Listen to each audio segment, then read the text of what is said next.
It feels good for a desire to formulate within you, doesn't it? And doesn't it require some living of life for that to happen? Isn't it often about contrast that helps you to focus your desire? And is the desire a good thing to have come about? And so is the process that brought it about a good thing too? So in the spirit of, you cannot have a happy ending to an unhappy journey. Do you have the ability to make the contrast that has helped you come to a decision or come to a desire? Do you have the willingness to appreciate the very contrast that helped you with your clarity? Because if you can appreciate your contrast that brought you to this new, clearer place, rather than condemn the contrast that harassed you into the new decision, you can go a long way to lining up the vibration within you. And by the time that this gathering comes to a close today, it is our desire that you will understand more clearly than ever before that that really is what it is all about for you. It's about you getting your energy into alignment. Your energy can't be split. You can't want something and doubt it and get it. And even more, you can't want something and doubt it and feel good either. And if you're not feeling good, you're not going to get what you want. So if you want something and doubt it and you feel bad, you have a different trajectory than the one that you want. But the most important thing, the only way that you can sort it out easily, because you could read a lot of books on right action, and you could compare your behavior or your experience or your possessions or your creating to everyone else on the planet, and all you would do is get yourself all mixed up.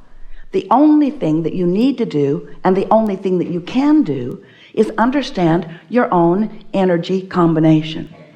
But before you can understand that, you've got to know that you are more than you see in these bodies, and that there is a larger part of you who existed before you came into these bodies, who still exists, who is constantly becoming as you move through life and come to new decisions. When you don't have enough of something that you would like, and so life is harder for you, in the midst of that contrast, you are launching these vibrational requests, whether you know you are or not.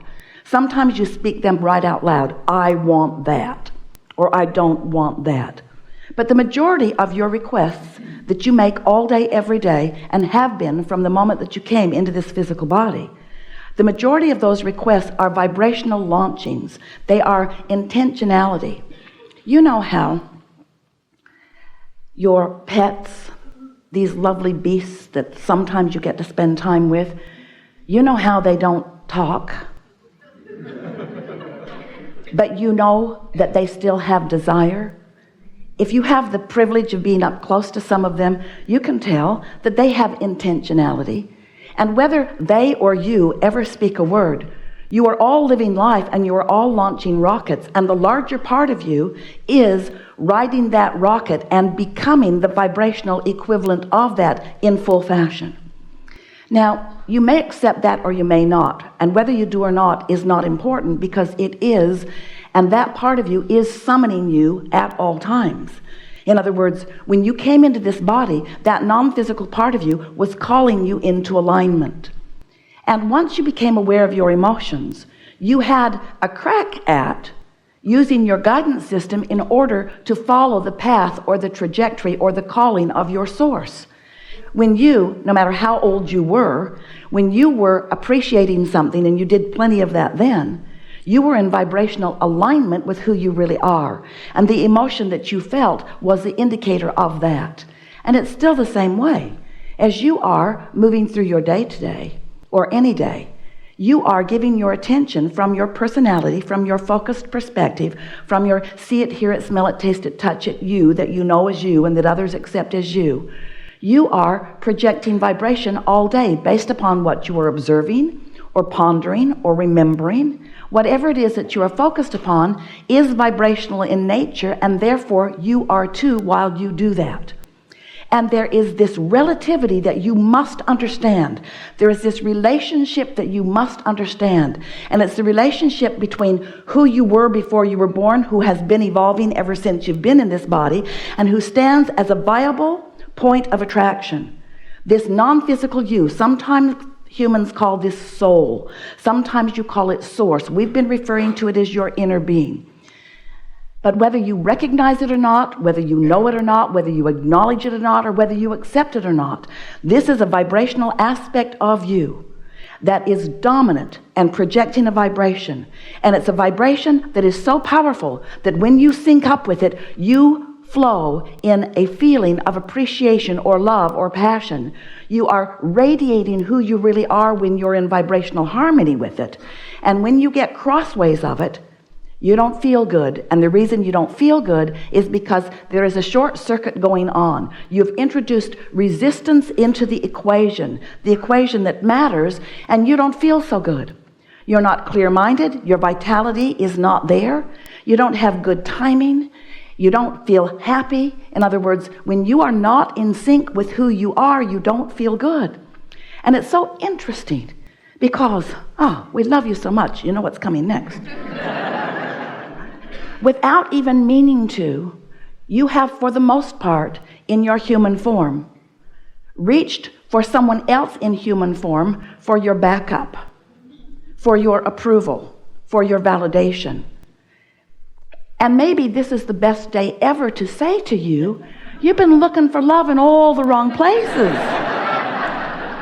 Because the source within you is that love, is that knowing, is that allness, is that sureness, is that worthiness, is that love, is that clarity, is that definition, is that knowledgeable next step.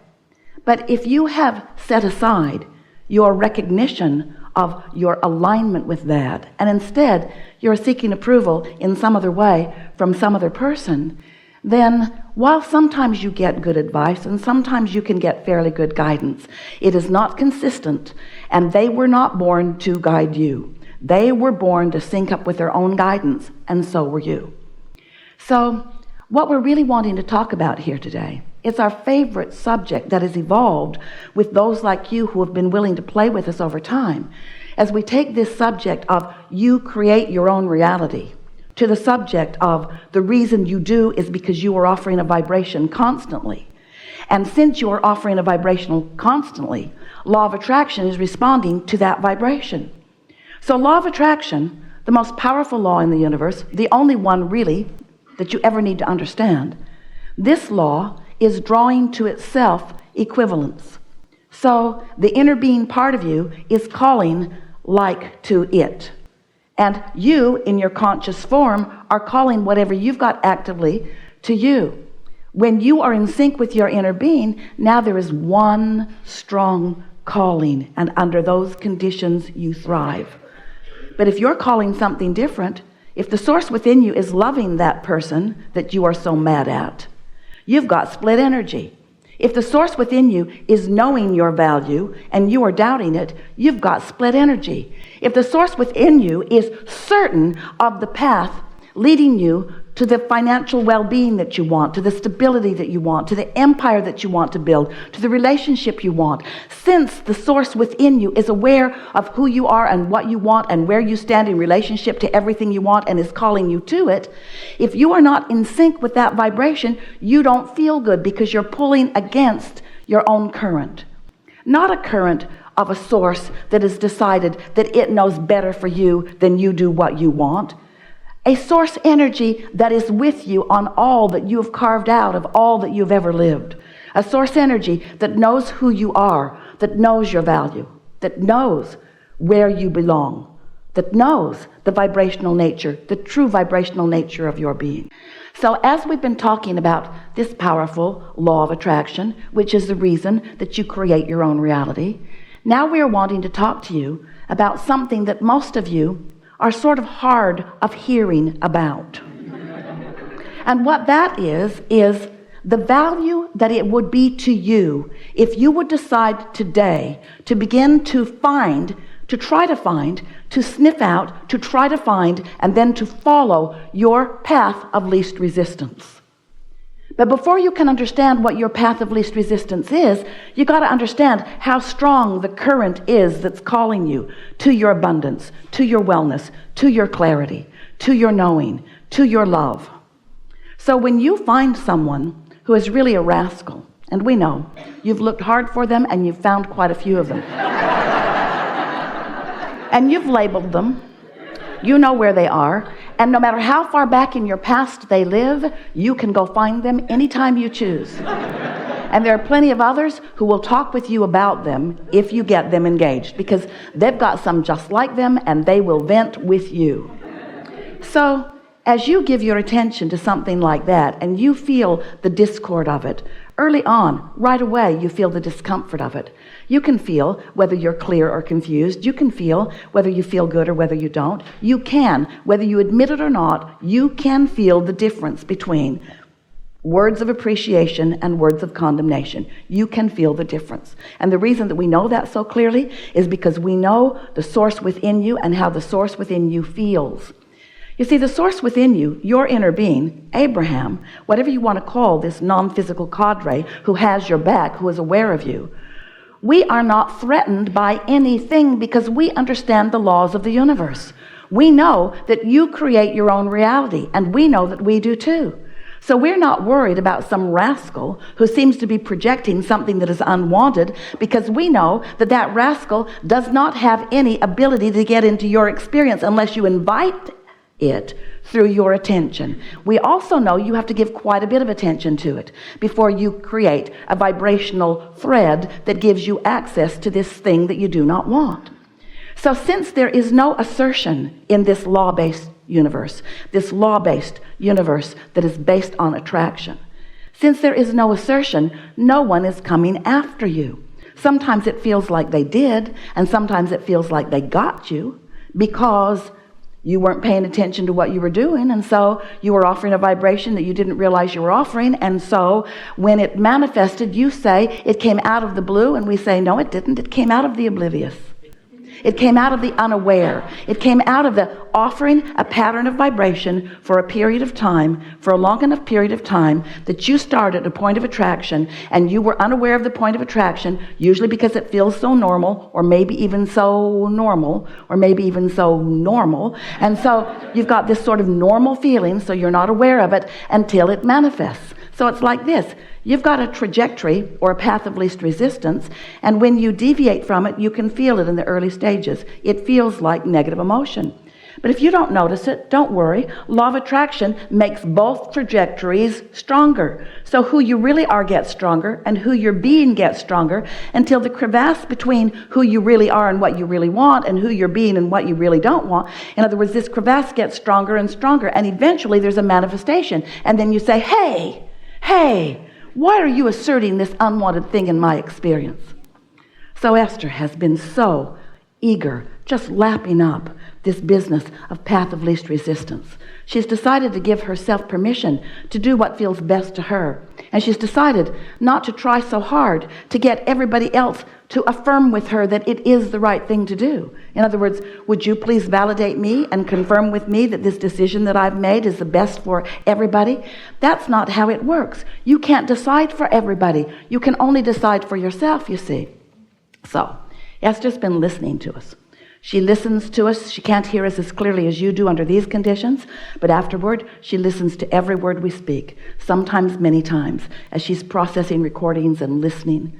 So Esther is listening to what we're saying about path of least resistance, and she's beginning to feel stronger and clearer and more ready to serve herself, more ready to do the things that feel best to her, and more willing to not try so hard to figure out how everybody else is going to feel about the thing that she's decided, because when she tries to figure out what you or anyone thinks about what she's decided, then she introduces resistance to her path, and then she doesn't have clarity, and then she wants to blame you or whoever it is. So she made a few decisions recently, sort of tiptoeing down the path of least resistance. Oh, that feels good. Oh, yeah, that feels good. Oh, that really feels good. Oh, I really think I'm on the path.